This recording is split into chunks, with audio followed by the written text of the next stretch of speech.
अरे ये तो बहुत सुंदर है, इसके लिए बड़ा अच्छा लड़का मिल जाएगा। जब उस लड़की ने मेरे सामने आकर बोलना शुरू किया ना, तो मैंने जो कुछ भी उसके लिए सोचा था सब कुछ उल्टा हो गया। आपको तो लगता है कि अगर हमें दुनिया खूबसूरत मान लेगी तभी हमें इस लाइफ में एक पहचान मिलेगी, एक्सेप्टेंस मिलेगी। और कितने ऐसे कपल देखे होंगे जो दुनिया की नजरों में बहुत खूबसूरत लड़की, एकदम ब्यूटीफुल लड़का, हैंडसम, लेकिन दोनों की आपस में नहीं बनती और बहुत बार दोनों अलग हो जाते हैं। मैं सुंदर नहीं हूँ, मोटी हूँ, मेरा रंग भी काला है। मैं जब भी अपनी फ्रेंड की तरफ देखती हूँ ना, मुझे कॉम्प्लेक्स हो जाता है, इसलिए मेरा उससे मिलने का मन ही नहीं करता। मेरी बहन मुझसे ज्यादा सुंदर है, हर कोई उसकी तारीफ करता है, इसलिए मुझे अपनी शक्ल तक देखना पसंद नहीं है। हाँ जी, तो ये है हमारा आज का टॉपिक और दुनिया भर के लोगों की सबसे बड़ी प्रॉब्लम, स्पेशली लड़कियों की। क्योंकि कुछ ऐसी ही प्रॉब्लम के साथ अभी मेरे पास एक लड़की आई और दुख की बात यह है कि उसका अपनी स्कूल टाइम फ्रेंड, अपनी बेस्ट फ्रेंड के साथ ऑलमोस्ट रिश्ता खत्म हो गया था because of this word beauty. क्योंकि उसे लगता था कि उसकी फ्रेंड जो है उससे कहीं ज्यादा खूबसूरत है। और सच बोलूं तो ये आजकल के टाइम में बहुत सी लड़कियों की प्रॉब्लम है। शुरू से घरों में इस तरह की बातें होती रहती हैं कि अरे ये तो बहुत सुंदर है, इसके लिए बड़ा अच्छा लड़का मिल जाएगा। जैसे कि सुंदर लड़कियों को ही सिर्फ अच्छा लड़का मिल सकता है और एक अच्छा लड़का मिलना ही किसी लड़की की खुशी और सेल्फ रिस्पेक्ट की निशानी है। होता है ना ऐसा? क्योंकि हम लगातार इस तरह की बातें सुनते रहते हैं और मन ही मन में खुद को भी ये सब बोलते रहते हैं। अब फिल्म हीरोइंस को देखकर सोचना कि अरे ये कितनी सुंदर है, काश हमारा भी इनकी तरह फिगर होता, इनकी जैसी शक्ल होती। आपको पता है आजकल प्लास्टिक सर्जरी कितनी ज्यादा पॉपुलर है और मोस्टली हीरोइंस जो हैं अपने फेस और बॉडी के लिए कुछ ना कुछ कराती रहती हैं, लेकिन पब्लिकली कोई भी इस बात को एक्सेप्ट नहीं करता। लेकिन बहुत सी बेवकूफ लड़कियां इन हीरोइंस की ब्यूटी को नेचुरल ब्यूटी समझकर इंफीरियरिटी कॉम्प्लेक्स का शिकार हो जाती हैं और या फिर उन हीरोइंस जैसा बनने की कोशिश करती हैं और उस चक्कर में ना वो उन हीरोइंस जैसी बन पाती हैं और ना वो जो खुद है वो रह पाती हैं। देखो, कोई नेचुरली या किसी प्रोसेस के थ्रू ही अगर सुंदर है तो उसकी तारीफ करने में कोई बुराई नहीं है, कोई बुराई नहीं है। लेकिन प्रॉब्लम तब हो जाती है जब हम दूसरों की सुंदरता को देखकर नेगेटिव होने लगे, उसको लेकर जेलस हो जाएं और फिर उल्टा सीधा बोलने लगे कि अरे ये सब तो मेकअप का कमाल है, एक्चुअली तो वो फूहड़ सी लगती है, उसमें ये कमी है, वो कमी है। इस तरह की बातें जो होती है ना, वो सिर्फ बोलने वाले को बिटर बनाती है और कुछ नहीं। Jealousy, hatred, frustration, depression, all negative feelings. और फिर आप कोशिश करते हैं ऐसे बंदे से दूर हो जाने की, लेकिन क्या दूर होकर आपका जेलेसी का एहसास कम हो पाता है? बिल्कुल नहीं। जबकि पता है आपको एक्चुअली क्या करना चाहिए? जब भी किसी ऐसे इंसान से मिले जो आपको आपकी नजरों में बहुत ज्यादा सुंदर लगता हो, तो उससे दूर ना जाकर उसके करीब जाने की कोशिश करें, उसे पास से बेहतर तरीके से जानने की कोशिश करें, उससे बात करें, उसके साथ घूमें। आप फील करेंगे कि माना वो इंसान सुंदर है लेकिन इतना भी परफेक्ट नहीं है जितना वो दूर से लगता है। और ऐसा ही होता है ना, कई बार हम किसी इंसान को दूर से देखते हैं, हमें बड़ा अच्छा लगता है, हम उसे अपना आइडियल भी मान बैठते हैं क्योंकि हमें उसकी कमियां नहीं दिखती।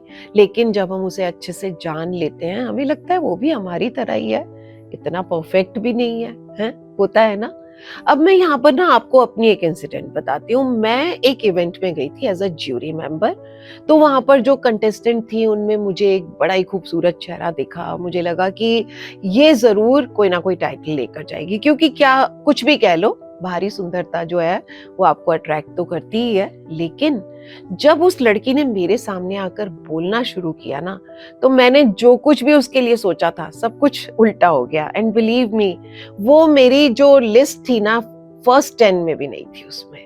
क्योंकि ना उसके बोलने में एक एटीट्यूड था, घमंड था, हम्बलनेस नहीं थी, रूडनेस थी, इंटेलिजेंट भी नहीं थी। और यही सब वजह रही कि वो एकदम से मेरी नजरों से उतर गई। आपको ना मैं एक बहुत बड़ी प्रॉब्लम बताऊं हम सभी की, हम खुद को एक शरीर, हड्डियों, मांस, ब्लड से बने ढांचे से ज्यादा कुछ नहीं मानते। हम खुद को सिर्फ ऊपरी सतह पर देख रहे हैं। अरे उस ऊपरी लेवल के अंदर खुद को झांकने की कोशिश तो करें।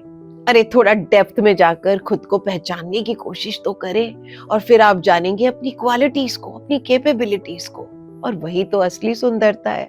और जब आपकी इनर ब्यूटी जो है आपके चेहरे पर कॉन्फिडेंस के रूप में झलकती है, जब आपकी जो क्षमताओं हैं उनको जान लेने की खुशी आपके चेहरे पर रिफ्लेक्ट होती है, आप खुद ब खुद सुंदर होते जाते हैं, आपके चेहरे पर एक ग्लो आ जाता है जो जिंदगी भर रहता है। लेकिन आपने तो लोगों को इस शारीरिक ढांचे की पूजा करते देखा है, इसी की तरफ अट्रैक्ट होते हुए देखा है। आपको तो लगता है कि अगर हमें दुनिया खूबसूरत मान लेगी तभी हमें इस लाइफ में पहचान मिलेगी, एक्सेप्टेंस मिलेगी। और अगर हमें एक्सेप्टेंस नहीं मिलती तो चाहे हमारे पास बहुत कुछ हो तब भी हम कंफर्टेबल नहीं हो पाते, बस खुद में कमियां ढूंढते रहते हैं, है ना? होता है ना ऐसा? अब खुद को जान नहीं पाते, दूसरे इंसान को अपने से बेहतर मानते हैं। क्या बोलूं? आपको पता है जिसे आप अपने से बेहतर मानते हो उनसे क्यों जेलस हो जाते हैं? क्योंकि आप सांसारिक पहचान से जुड़े हैं, उसे स्ट्रॉन्ग करने में लगे हैं। आपको लगता है कि आपकी लुक्स बेटर हो जाएंगी, लोग आपको हाथों हाथ लेंगे। जब ऐसा नहीं हो पाता आपको जेलसी, हेट्रेड, डिप्रेशन, फ्रस्ट्रेशन सब होने लगता है।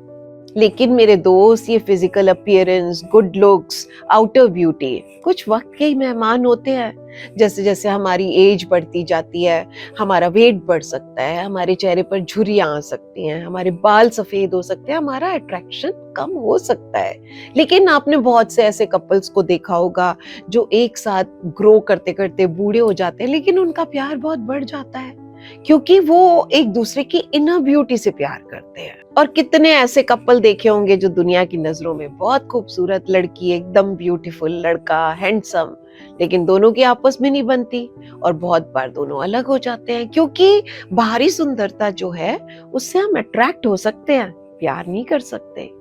तो इसलिए ब्यूटी से ज्यादा मैटर करती है पर्सनैलिटी। उसे ग्रूम करें।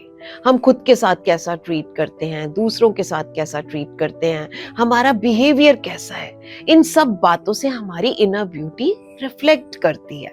हमारी kindness, humbleness, compassion, love, honesty, इन चीजों से बढ़ती है हमारी ब्यूटी और वो फिर हमेशा बरकरार रहती है। और ऐसी ब्यूटी को पाना बेशक हमारे हाथ में है, इसलिए दूसरों की ब्यूटी से जेलस ना हो। आप तो खुद ही बहुत खूबसूरत है ना? समझ गए ना?